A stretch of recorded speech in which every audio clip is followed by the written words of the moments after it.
রাত তখন প্রায় ১টা। রহিম নামের এক ছেলে বাইক চালিয়ে ফিরছিল পাহাড়পুর গ্রামের দিক থেকেই। সে ছিল একজন সাংবাদিক। একটা পুরনো লোককথার তদন্ত করতে গিয়েছিল সেই গ্রামে। গ্রামের মানুষরা তাকে বলতো পাহাড়পুর ডাকঘরটা রাতে খুলে যায়, আর কেউ যদি ভুল করে সেখানে চিঠি ফেলে সে আর ফিরে আসে না। রহিম তাদের এসব কুসংস্কার বিশ্বাস করতো না, তাই ঠিক করলো সত্যি কি হয় সেটা নিজেই দেখবি।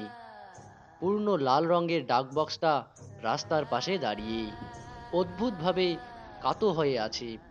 চারপাশে নিস্তব্ধতা, ঝিঝি পোকার ডাক ছাড়া আর কিছুই শোনা যায় না। রহিম একটা খাম বের করে তাতে লিখলো, যদি এখানে কেউ থাকে একটা উত্তর দিও।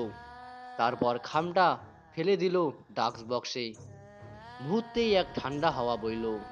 ডাক বাক্সটা কেঁপে উঠল হালকা আওয়াজে, ঠক ঠক করে। রহিম ভেবেছিল বাতাস হবে, কিন্তু তখনই তার পকেটে কিছু একটা নড়ল।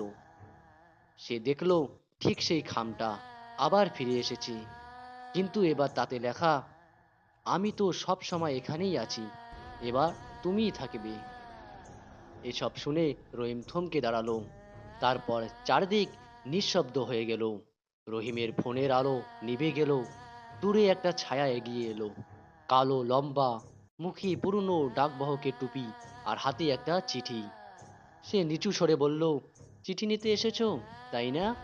সেই রাতের পর রহিম আর ফিরে আসেনি।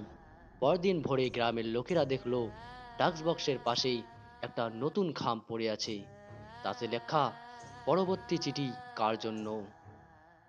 দ্বিতীয় পার্ট শুনতে চাইলে আমার চ্যানেলটিকে সাবস্ক্রাইব করুন এবং পাশে থাকা